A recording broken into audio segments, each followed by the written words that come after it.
2 साल में 4 फिक्स कर दिए। नर्सरी मैनेजमेंट में डेयरी में 10 जो है 20 का,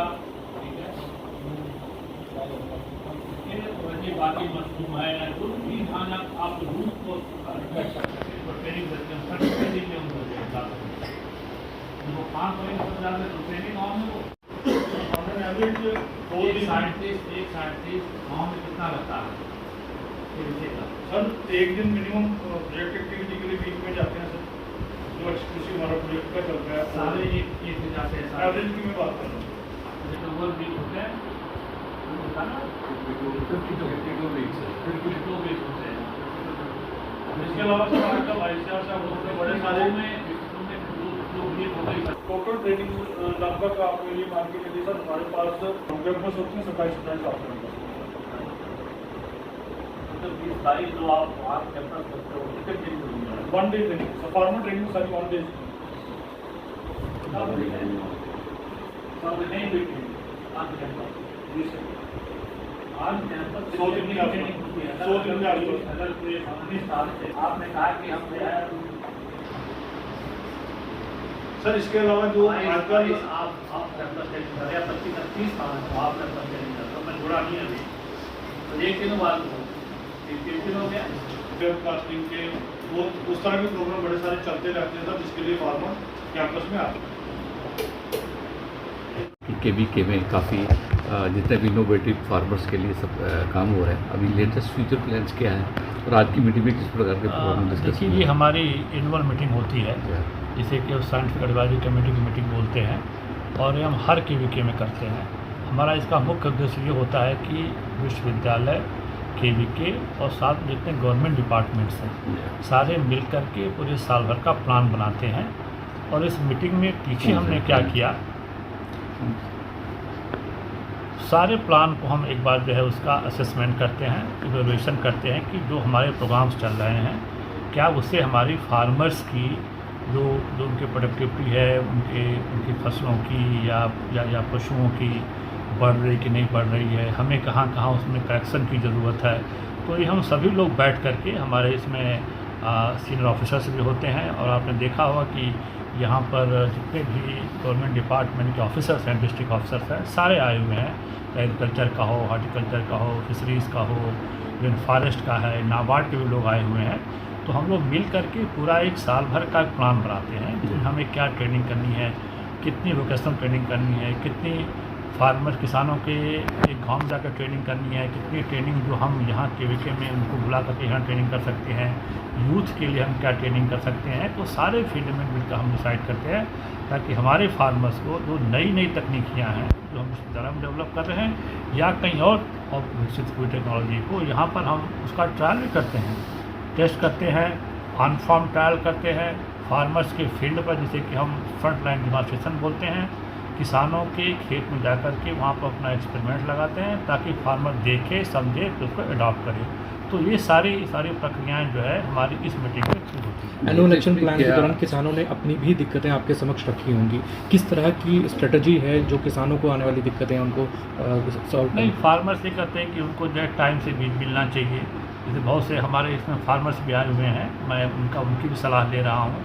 कुछ फार्मर्स ने कहा है, जैसे हमारा एक प्रोग्रेसिव फार्मर है, उन्होंने बताया, दिलावर नाम के फार्मर हैं, उन्होंने बताया कि जो उनके यहाँ पल्सेस कर रहे हैं उसका अच्छा उसमें तेल उत्पन्न हो रहा है, उत्पाद काफ़ी अच्छा है। तो उन्होंने ये सजेशन दिया कि ये और जगह इसको स्प्रेड किया जाए। जैसे कि हमारी जो चावल की वैरायटी है, जो पैडी की वैरायटी है C70, उसका उत्पादन भी अच्छा है और वो अच्छा काम कर रही है। और तो इसको हम लोग आगे बढ़ाने की कोशिश कर रहे हैं ताकि इसकी एरिया भी बढ़े और क्वालिटी बढ़े और उत्पादक जो है जो क्षमता उसकी अच्छी है। सर, क्लाइमेटिक चेंजेस जो हैं वो देखे गए हैं, इस पर टेम्परेचर 48 डिग्री सेल्सियस तक जो है वो राइज़ किया। तो उस तरह के टेम्परेचर को कोप आउट करने के लिए या उस तरह के टेम्परेचर में किस तरह से स्ट्रेटेजिकली जो है वो तैयार? देखिए, क्लाइमेट जहाँ तक जलवायु का सवाल है, ये आजकल बहुत बड़ी समस्या बना हुआ है। अभी आपको याद होगा कि हमारे भारत प्रधानमंत्री ने 109 वैरायटी कि क्लाइमेट रेजिलिएंट हैं, जो क्लाइमेट को किसी तरह क्लाइमेट को झेलने में सक्षम है, उन्होंने 109 वैरायटी को अभी रिलीज किया है। तो ऐसे जो है पूरे राष्ट्रीय स्तर पर ICR और हमारा विश्वविद्यालय और बहुत सारे विश्वविद्यालय मिलकर के बहुत सी वैरायटी में काम करते हैं।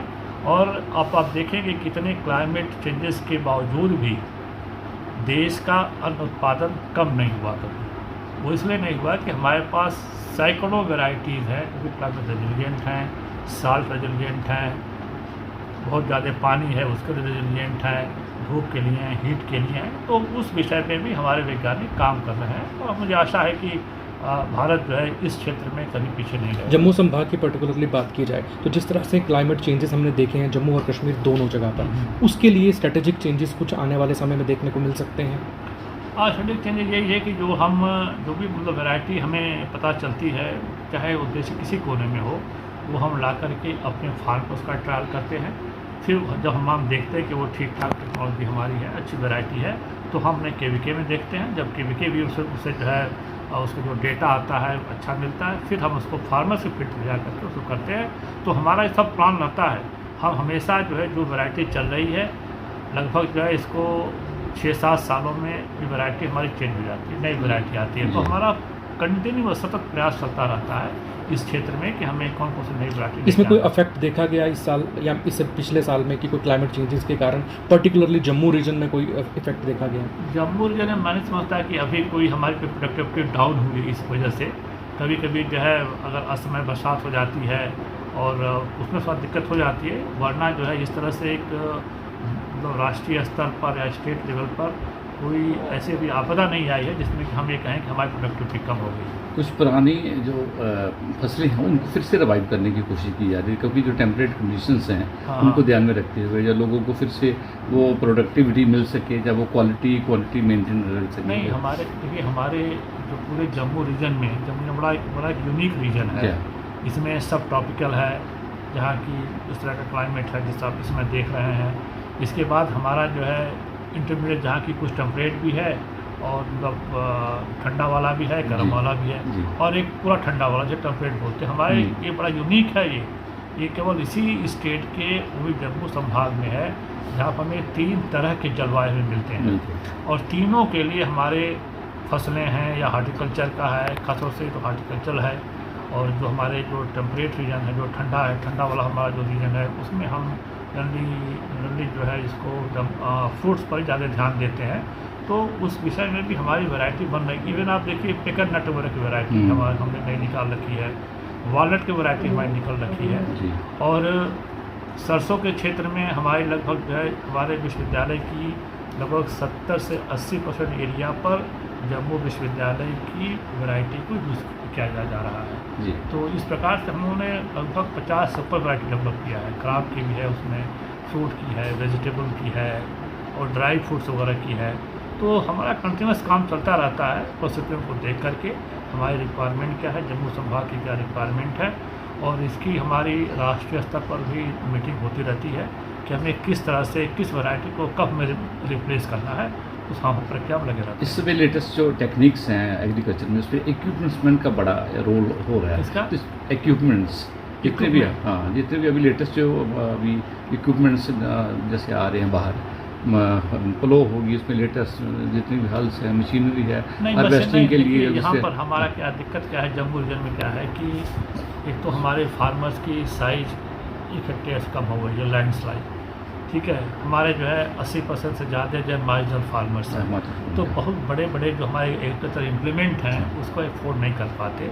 तो इसलिए हमारा जो एग्रीकल्चर इंजीनियरिंग का डिपार्टमेंट है हमारे विश्वविद्यालय में, हमें प्रयास करते हैं कि हम छोटे छोटे फार्मर्स के लिए भी हम जैसे शेड्यूल बना सकें, प्लांटेशन के लिए बना सकें, और तरह तरह के हम इक्विपमेंट लगातार बना रहे हैं। ऐसा नहीं है, जो खासतौर से हिल एग्रीकल्चर के लिए उनके लिए बड़े बड़े इक्विपमेंट नहीं काम आते, उनके छोटे छोटे टेरेस फार्मिंग होती है, पोर्टेबल टाइप होते हैं, उस पर भी हम काम कर रहे हैं किसान में। सर पर्टिकुलरली देखा जाए तो फॉल आर्मी वर्म जो है वो पिछले 2-3 साल से बहुत अफेक्ट कर रहा है पल्सेस को और इसके साथ साथ मेज क्रॉप को, तो किस तरह से उससे निपटने के लिए जो है वो कोशिश की जा रही है? नहीं, इस पर हमारे विश्वविद्यालय ने भी इसका एक पैकेज ऑफ प्रैक्टिस इस पर डेवलप किया है और उस पर हम लगातार काम कर रहे हैं, बहुत अच्छा काम कर रहा है।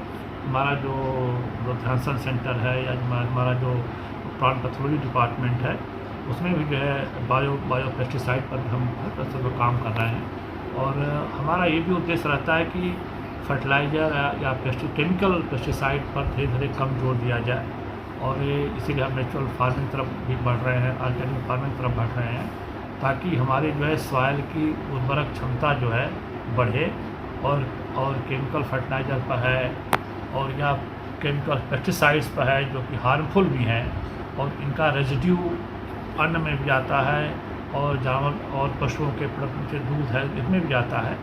ये प्रयास रहता है कि इनको कम से कम यूज़ किया जाए तो उतना अच्छा रहेगा, और स्वास्थ्य पर इसका बहुत इफेक्ट एक पड़ता है। आखिरी सवाल सर, कठुआ जिले की बात करें तो यहाँ पर एक दूसरा कृषि विज्ञान केंद्र भी प्रस्तावित था, यहाँ से बसोली प्रपोजल में। भेजा गया था बसोली के लिए। हाँ, बसोली के हाँ, लिए। वो अभी किस नहीं, स्टेज पे? उसको उस पर भी जो है अभी क्या है कि ICR का प्रोजेक्ट होता है, हाँ। और इसमें हमें कुछ ज़मीन, हमें लगभग 130 कनाल एक हमें ज़मीन भी मिल गई है वहाँ पर। तो हम अपना प्रयास कर रहे हैं, मैंने अभी चिट्ठी भी लिखा है, और अब अपने माननीय जितेंद्र सिंह के थ्रू भी चिट्ठी लिखा है उनको। जी। उन्होंने वो उस लेटर को मार्क किया है मिनिस्ट्री में, और हमारे DG साहब से भी बात की थी जब मीटिंग होती है, तो मैंने उनसे भी मुद्दा उठाया है कि हमारा जो भी कठुआ रीजन जो है बड़ा डिस्ट्रिक्ट है, हिल और डिफरेंट तरह का टेरेन है वहाँ पर, जी। वहाँ प्लेन भी है, हिल भी है, तो हमें एक